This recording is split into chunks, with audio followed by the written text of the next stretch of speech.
It's good to be home.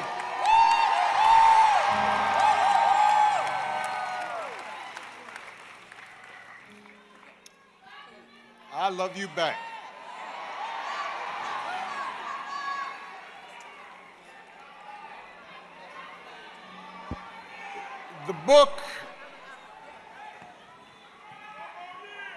The book of Isaiah. Where are you at? Now, see, I believe in the Constitution.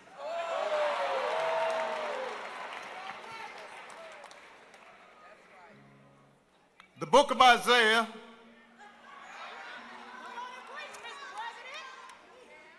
God is looking for a messenger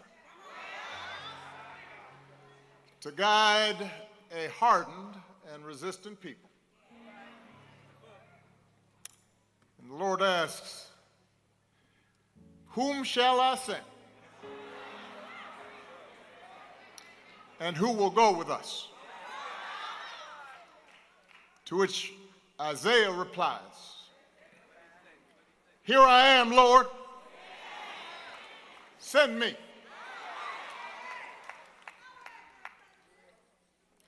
To Mother Jackson and the Jackson family, to President and Mrs. Biden, President and Secretary Clinton, Vice President Harris, Pastor Dates, my old friend, though he looking good, Reverend Meeks, Reverend Jenkins.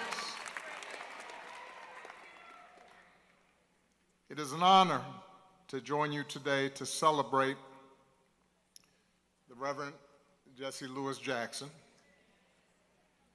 a man who, when the poor and the dispossessed needed a champion, and a country needed healing, stepped forward again and again and again and said, send me.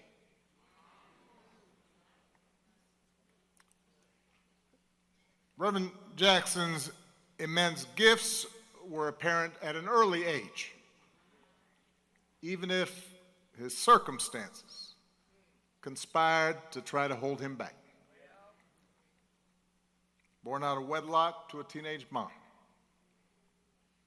growing up under the oppressive cloud of segregation, confined to schools, sports facilities, movie theaters that were separate and unequal. It was a world where on Thanksgiving he'd have to wait for his mother to come home on the bus carrying leftovers from the dinner she had to cook for somebody else. A world designed to tell a child that he or she could only go so far. That to think otherwise would be foolish or dangerous, and that wisdom required you to accept your lot in life.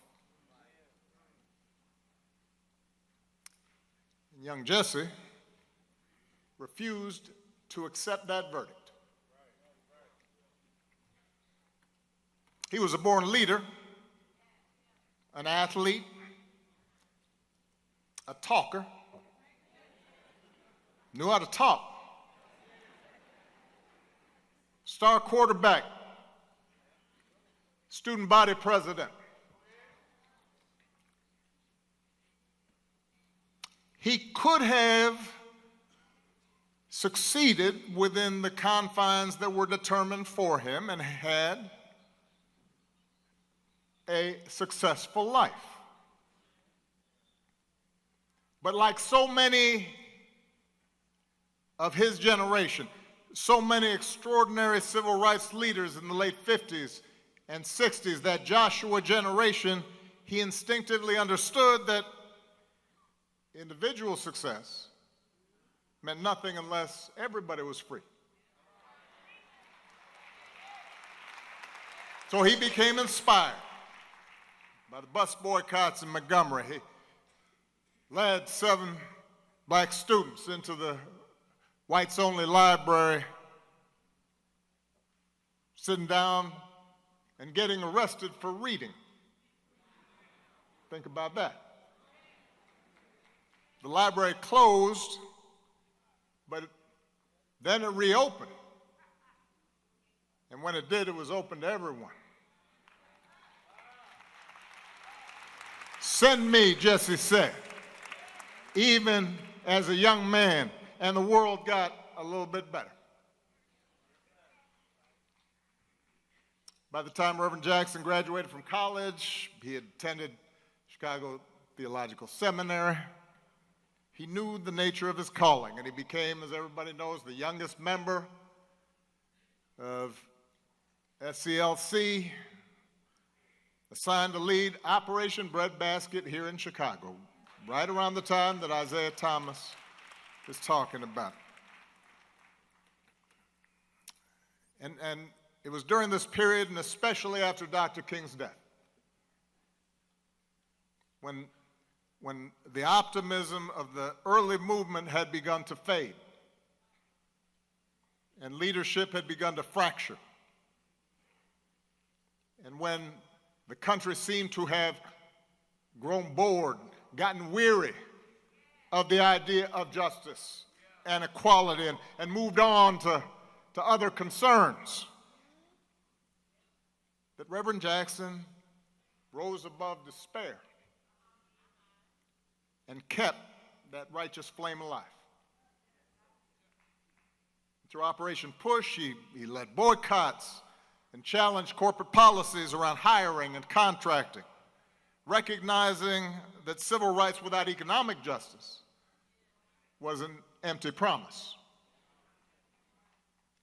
He backed unions in their organizing efforts and activists in fair wage campaigns, understanding that if the have-nots and the have-little bits ever learned to make common cause across racial lines instead of fighting each other over breadcrumbs, everybody would benefit. He helped register millions of voters. He fought against biases in the criminal justice system. He drew attention to local abuses of power and called folks at the national level to account. And by the early 80s, he was delivering that message of change and hope across the globe, freeing hostages from captivity, fighting to end apartheid in South Africa. And then, in 1984, as the powers that be in Washington were rolling back hard-won progress, slashing the social safety net, when more and more folks were getting left behind, and greed was being trumpeted as a virtue. See, we've been there before.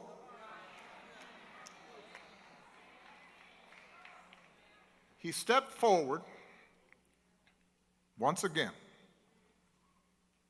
and said, "Send me." He ran for the presidency of the United States of America. I had just graduated from college during that first campaign. And I was living in New York at the time. I was working to pay off my student loans, eating a lot of tuna fish and Campbell soup. And if I went to a diner, you know, I'd grab some extra crackers, put them in my pocket. And I was inspired by the civil rights movement, and I had in my mind to work for social justice, but even though I was full of good intentions, I was uncertain of how to serve and fighting off self-doubt. And I remember how, at the time, plenty of people, including, plenty of black folks, were dismissing Jesse's chances, suggesting, oh, he just wants attention, he can only get black votes. But then I remember one night sitting in my janky apartment, and I got an old black and white TV with the rabbit ears, and I'm kind of jiggering around, and it's about this big. I know young people can't imagine, but the TV was about this big. And I'm watching the Democratic primary debate between him and Walter Mondale and Gary Hart. And I remember how, when that debate was over, I turned off that TV and I thought the same thing that I know a lot of people thought that night, even if they didn't want to admit it. That in his ideas, in his platform, in his analysis, in his intelligence, in his insight, Jesse hadn't just held his own. He had owned that stage. He wasn't an intruder. He wasn't a pretender. He belonged on that stage. And the message he sent to a 22-year-old child of a single mother with a funny name, an outsider, was that maybe there wasn't any place, any room where we didn't belong.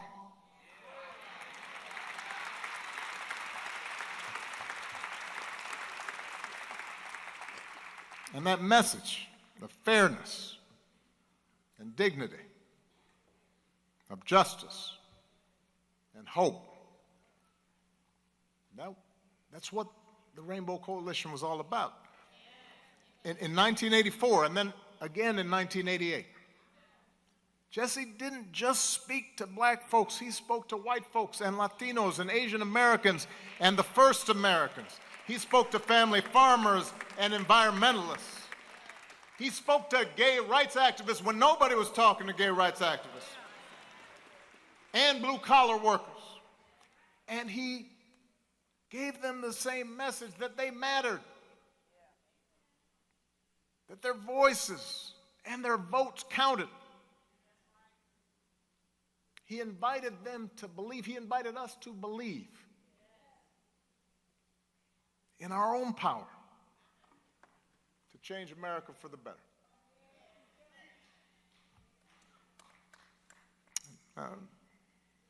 By the delegate count, Jesse's two candidacies ultimately came up short.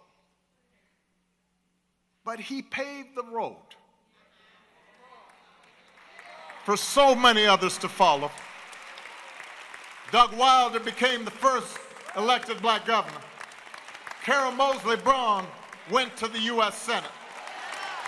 Because of Jesse, the Democratic Party changed its rules, ending the winner-take-all distribution of delegates during presidential primaries, which meant underdogs and outsiders like Bill Clinton or Bernie Sanders could stay competitive and build momentum instead of getting knocked out early. And it was because of that path that he had laid, because of his courage, his audacity, that 2 decades later, a young black senator from Chicago's South Side would even be taken seriously as a candidate for the presidential nomination.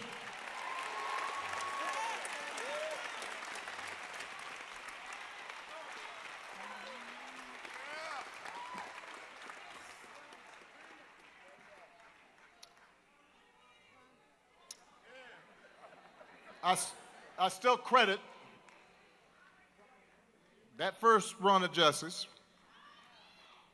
and and Harold Washington's campaign for drawing me to Chicago.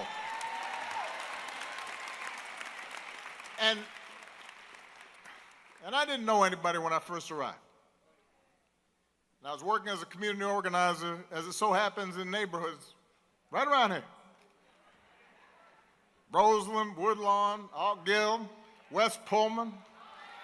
And I'm meeting these young preachers like Meeks and some crazy priest named Flager.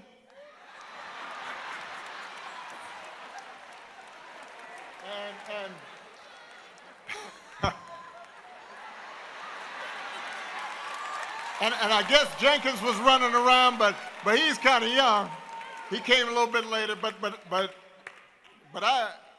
so I'm going to churches and I'm listening to all these amazing preachers,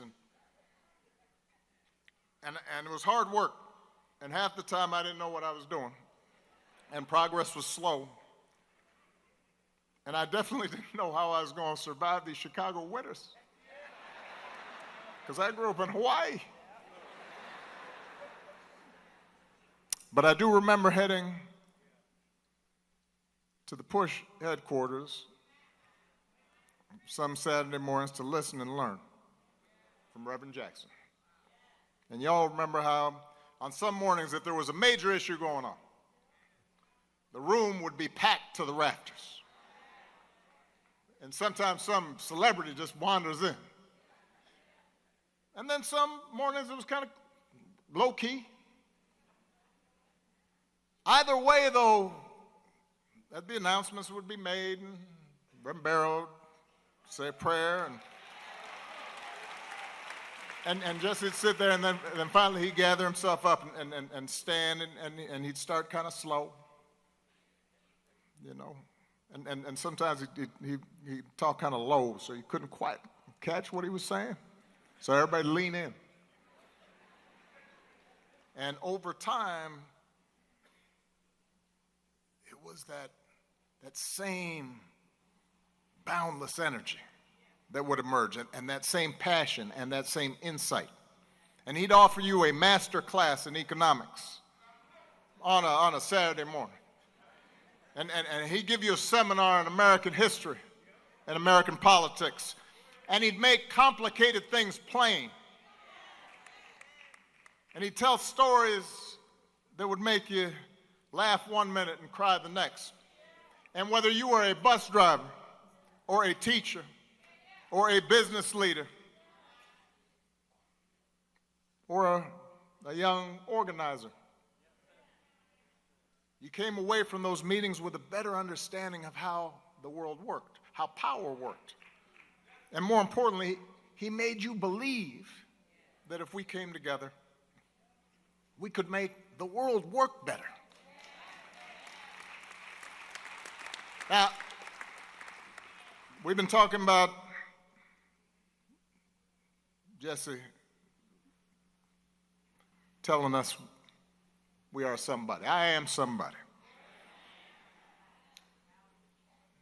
And he wasn't just talking to young black boys like Isaiah, though he loved them fiercely.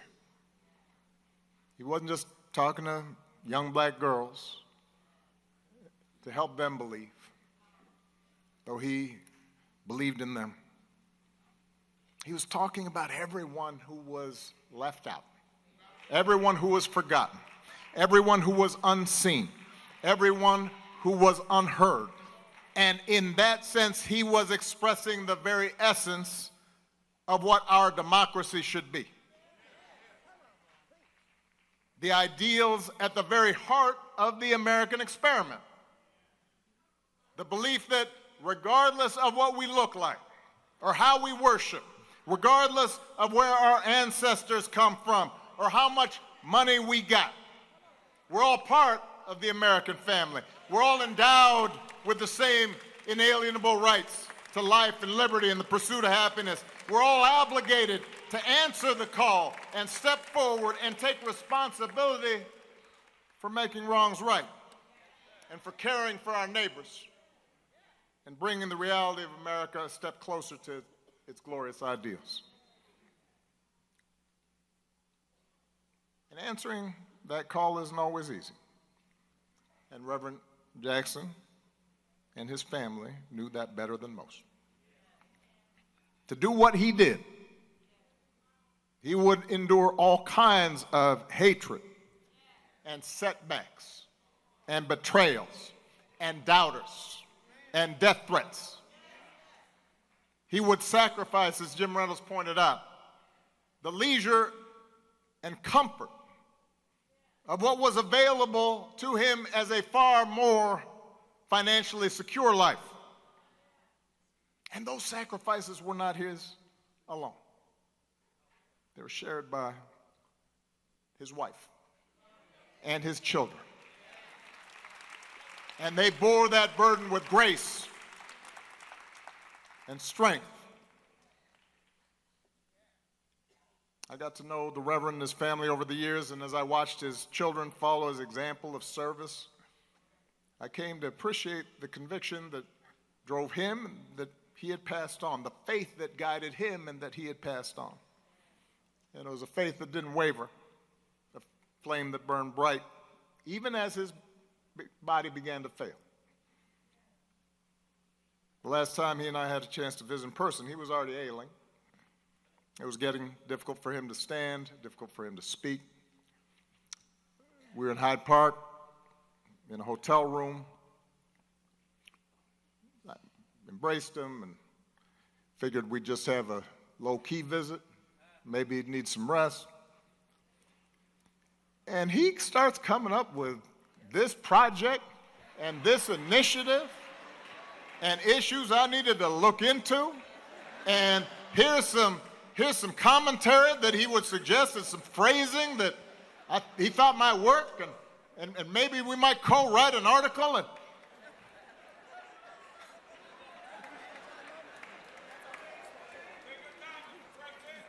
And listening to him, I couldn't help smiling. Because it took me back. And I started reminiscing with him about those Saturday mornings at Push and the breakfast that he'd host, you know, away from the full meeting. And I didn't get a chance to go to that until I was a state senator, and probably Meeks invited me. So I was like, you know, I was tagging along with Meeks. And he'd pull out a piece of paper. You know, he'd scribbled some stuff, and he'd start passing out assignments and pulling together working groups and asking for updates on the latest campaign. And I'll admit, let's face it, those sessions could run a little long and did not always follow Robert's Rules of Order.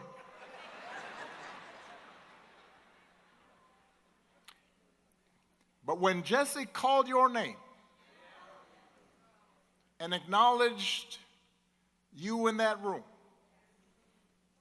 especially if you were young, especially if you were just coming up, especially if you weren't sure you could pull off what you thought you might be able to do, especially when you needed help. When he did that, you stood up a little straighter. You knew you'd been seen by this giant.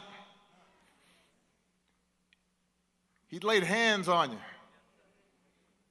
and let you know you had a contribution to make. And so that day, I told him how much that meant to me and how much it meant to so many lives that he impacted. And I told him thank you, because I'd always be grateful for that legacy of hope.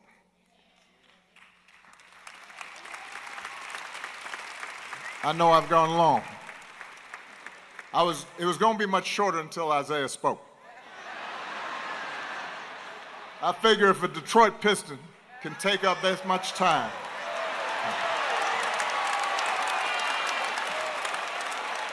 it was beautiful, and I mean that. Love me some Isaiah.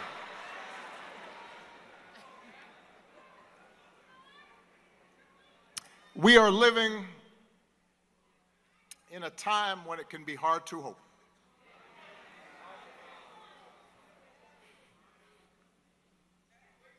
Each day we wake up to some new assault on our democratic institutions. Another setback to the idea of the rule of law. An offense to common decency. Every day you wake up to things you just didn't think were possible. Each day we're told by those in high office to fear each other and to turn on each other, and that some Americans count more than others, and that some don't even count at all. Everywhere we see greed and bigotry being celebrated, and bullying and mockery masquerading as strength. We see science and expertise denigrated, while ignorance and dishonesty and cruelty and corruption are reaping untold rewards. Every single day we see that, and it's hard to hope in those moments. So it may be tempting to get discouraged, to give in to cynicism. It may be tempting for some to compromise with power and grab what you can, or even for good people to maybe just put your head down and wait for the storm to pass. But this man, Reverend Jesse Louis Jackson, inspires us to take a harder path.